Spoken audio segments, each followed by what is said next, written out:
At my son's wedding, I stayed silent about my wealth until he publicly mocked me as broke in his speech. But before I share my story, please take a minute of your precious time to support our channel. Your support and love keeps us going.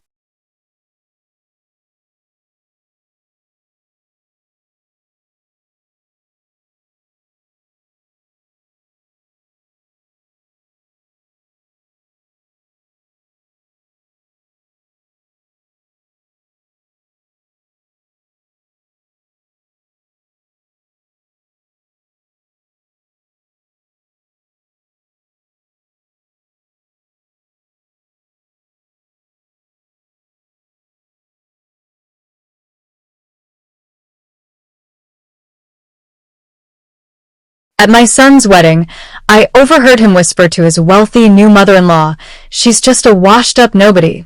Nothing like you." The words struck like a slap. So when the toasts came, I stood tall and pressed play on a voice recording my late husband had left behind. A message meant for this exact kind of moment.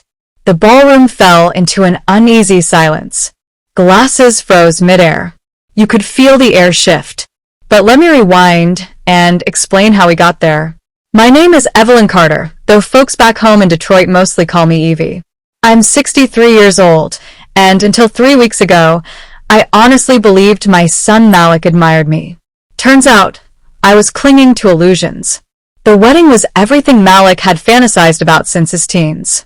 A grand affair at the Langston family's Atlanta estate, complete with sculpted lawns, chandeliers heavy with crystal, and enough roses to make a perfume house jealous. Nearly 250 guests, a live band, and a caterer who probably charged more than my entire yearly income. Malik had married into the Langstons, money older than most southern mansions, wealth that carried itself with that silent authority that never needs to check a price tag. And Malik, he had gotten exactly what he thought he deserved. I had driven down from my modest condo in Detroit, dressed in a plum-colored gown I'd bought months ago just for this day. It wasn't designer, but it was respectable, even graceful. Or at least I thought so, until I saw the crowd. The women wore gowns shimmering with hand-sewn jewels, their wrists stacked with diamonds, their laughter full of that careless confidence that only comes when bills have never been your problem. Malik's bride looked radiant in a hand-beaded gown passed down from the Langston side. Funny thing? I had once carefully stored away my own wedding dress for years, hoping it would matter to him someday. But instead, he chose their legacy, their fabric, their statement. And I told myself that was fine. The ceremony unfolded like a magazine spread. I sat quietly in the second row, right behind one of Malik's fraternity brothers and his polished wife. At the very front sat Claudia Langston, Malik's new mother-in-law, dripping in South Sea pearls that probably cost more than my entire condo. Claudia had been polite since the first day we met, but polite in the way a frost-covered window is beautiful from afar. You can admire it, but it'll freeze you out if you get too close. During the cocktail hour, I stood near the French doors leading to the garden, sipping ginger ale, when I caught Malik's voice. He was talking to Claudia near the roses, thinking the music would drown them out. "Don't worry about her," Malik said, glancing toward me. "She's just a washed-up nobody. Nothing like you. She never did anything important. 30 years working at a city rec center. Depressing, right?" Claudia's lips curved into a satisfied smile. "Well, at least she knows her place. Some folks from humble backgrounds can get pushy, trying to belong where they don't." My hand tightened around my glass until I thought it might crack. Humble backgrounds. As if honest labor and sacrifice were stains instead of proof of love. My mind flashed to the late nights I spent working double shifts to pay Malik's tuition. The meals I skipped so he could afford basketball camps and tutoring.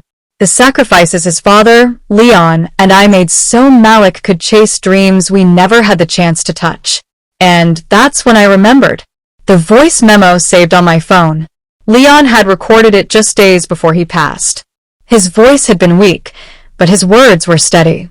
"If Malik ever treats you wrong, Evie, don't stay quiet. Play this. Promise me. He needs to hear the truth from me, not just from you." I had carried that recording like a weight in my purse ever since, praying I'd never need it. But in that moment, hearing my son diminish me in front of the Langstons, I realized Leon had seen something coming that I refused to admit. The dinner reception blurred into a polite haze. Forced smiles, practiced laughter, conversations that skimmed the surface like stones across water. I'd been seated at table 10, far enough from a head table that I wasn't in Malik's line of sight, but not so far that anyone could accuse the Langstons of outright banishment. My companions were distant relatives of the bride's family, genteel, well-bred, and determined to keep the conversation firmly on safe topics like the weather, the floral arrangements, and the quality of the band. Not one person asked me about my life. I picked at the roasted chicken in front of me, my appetite gone, while I watched Malik glide through the crowd like a seasoned politician. He'd studied public relations in school and now worked for a branding agency that catered to celebrities and corporations. He was skilled, I had to admit it. He knew exactly when to laugh, when to tilt his head as though listening with his whole heart, when to rest his hand gently on someone's shoulder. But as I watched him, all I could see was the little boy who once cried because the power got cut off and he was scared of the dark. The teenager who begged me not to tell his friends that we lived off second-hand furniture. The young man who knelt by Leon's hospital bed, promising he'd look after me once his father was gone. During the mother-son dance, the band struck up one of Leon's favorite jazz ballads, a song that once played in our living room on Saturday mornings when Malik would beg his daddy to twirl me around. Now, Malik danced with his bride, smiling and radiant, not even glancing at the chair where I'd placed Leon's framed photo. That was the moment I knew. Leon's message wasn't meant to embarrass Malik. It was meant to remind him, and me, of the truths we'd built our family on. I slipped away from the noise and found myself wandering into the Langston Mansion's vast library. Thousands of books lined the shelves, though I doubted anyone in that family had cracked one open in years. In the quiet, I pulled out my phone and scrolled to the recording Leon had left. The timestamp showed it was made 4 days before he passed. His voice crackled through the speaker, hoarse but deliberate. "Evie, if you're hearing this, it means Malik's forgotten where he came from. I'm sorry." I saw it in him before I went, the questions about money, the impatience when I needed help, the way he looked past you. I couldn't stop it, but you can make him hear me. Don't let him treat you like you don't matter. You are my everything, and you're worth more than any inheritance, any name, any mansion. If he can't see that, it's his loss. I pressed the phone to my chest, tears stinging my eyes. Leon had known. He had seen our son changing. And he had left me this lifeline. Later, as the night wore on, Malik raised his glass at the head table, ready to toast his bride, his new family, his bright future. That was when I stood up, cleared my throat, and pressed play. Leon's voice filled the room. Every fork paused midair. Every laugh stilled. The Langstons' polished smiles faltered. Malik's face drained of color. And I, Evelyn Carter, mother, widow, survivor, stood tall, knowing the moment of silence that followed was only the beginning. After that night, I drove back to Detroit with Leon's words still echoing in my ears. I kept replaying the scene, Malik's stunned face, Claudia's pearl smile tightening, the guests whispering as though they'd just witnessed a scandal instead of a wedding toast. But I knew this wasn't over. That recording was only a warning shot. The following Monday, I walked into the community center where I'd spent 3 decades as a youth counselor. My old friend Marcia, who had worked alongside me since our 20s, greeted me with her usual warmth. "How was the wedding, Evie?" she asked, curiosity dancing in her eyes. "I heard it was like something out of a magazine." "It was something," I replied carefully. Then, lowering my voice, I asked if she could help me look up information on senior living facilities around Georgia. In particular, a place called Fairview Heights Manor, the name Malik had casually mentioned months earlier. Marcia didn't press me with questions. That's what I loved about her. She just led me to the public records terminal, where together we pieced together a file that made my stomach twist. Fairview Heights marketed itself as luxury senior living, but beneath the glossy brochures were troubling patterns. Families who felt pressured into signing contracts right after losing a spouse. investigations by the state for shady marketing practices, complaints about hidden fees and asset transfer clauses that stripped elders of their savings. Marcia frowned as she skimmed a review aloud. They convinced my father to sign over his house for guaranteed care. 6 months later, he was gone, and they refused to return the property. I left the center with a folder full of evidence and a fire in my chest. Leon had been right. Malik wasn't just distancing himself from me. He was planning something. A week later, Malik called. His tone was syrupy too sweet. Mom, let's do lunch. Just us. I've been worried about you. We met at a chic little spot downtown, all reclaimed wood and overpriced salads. Malik looked sharp in a tailored blazer, his new gold band flashing under the light. Mom, you look tired, he said smoothly, kissing my cheek.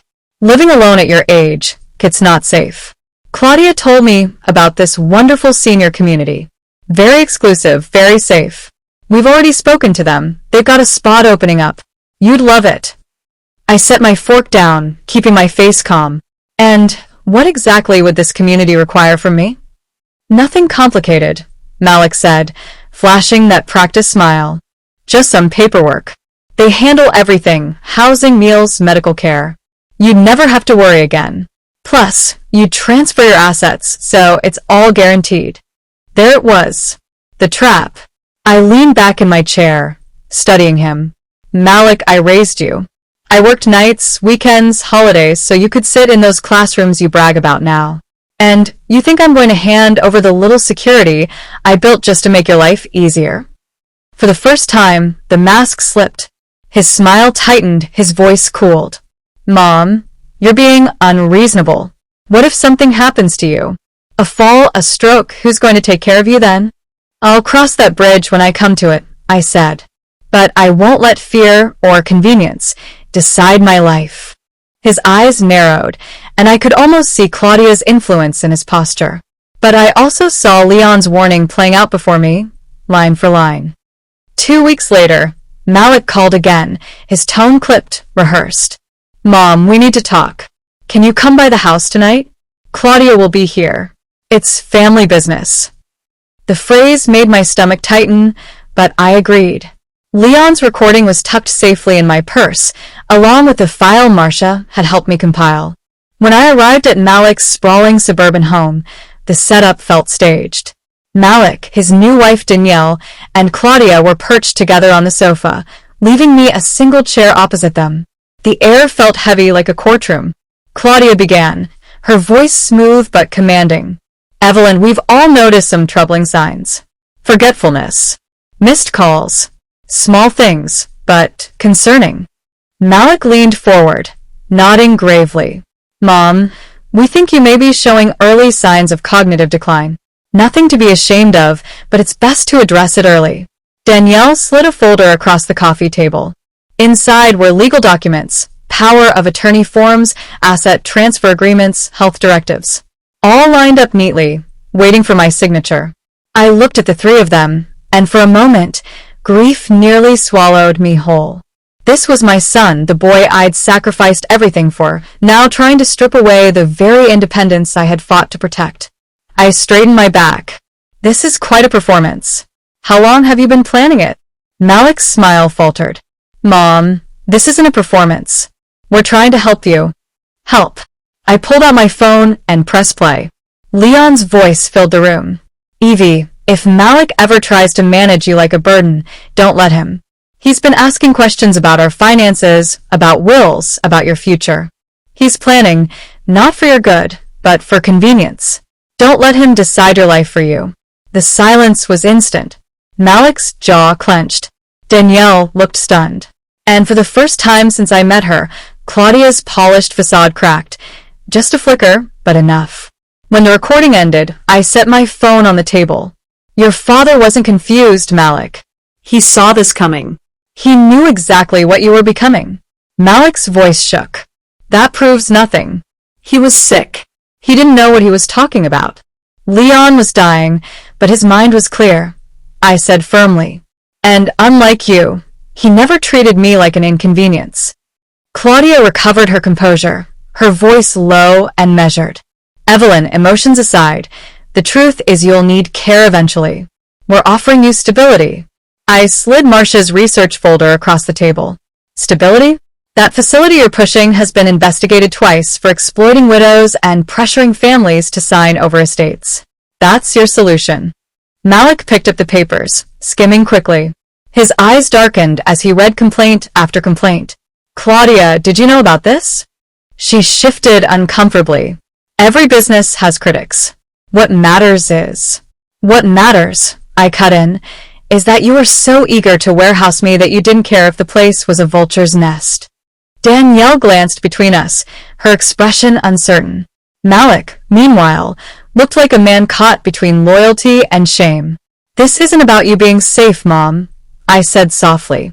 This is about you not becoming a burden on Malik's shiny new life. The room went quiet. For the first time, I felt the power shift. I rose, slipping Leon's letter back into my purse. I won't be signing anything tonight. Or ever. My life is mine. My choices are mine.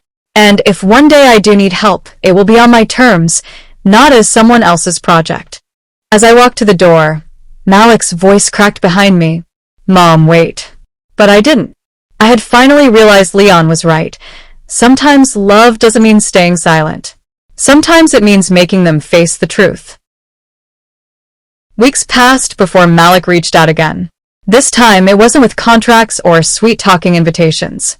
He called me directly, his voice stripped of the polish I'd grown used to. Mom, can we meet? Just us. No Claudia, no Danielle.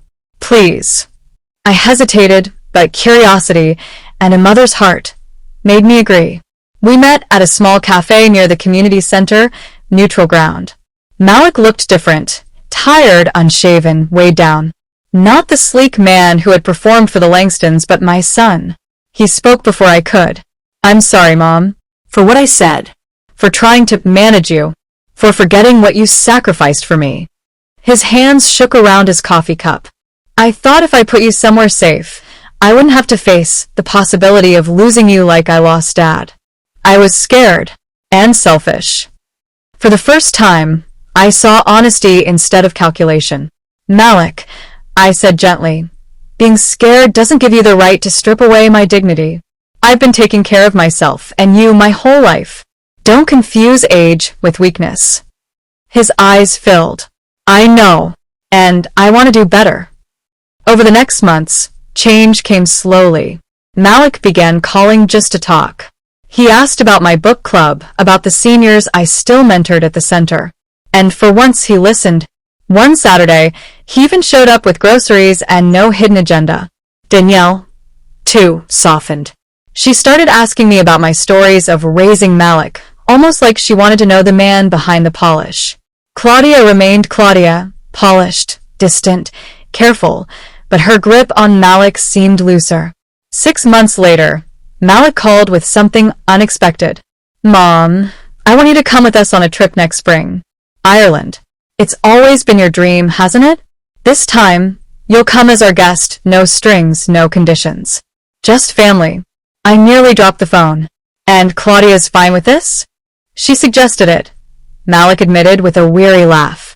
She said a happy, independent mother-in-law reflects better on the family than one who feels pushed around. Guess she finally learned. I smiled, thinking of Leon. He'd be laughing too. A year after the wedding, I stood in my apartment, suitcase open, folding clothes for my first trip abroad. Malik sat across from me, watching quietly. Mom, he said softly, thank you. You could have exposed me that night and never spoken to me again. But you gave me a chance to change. You gave me a chance to be your son again. I looked at him, this man I had raised, this man who had almost lost himself chasing status, and felt both pride and sorrow.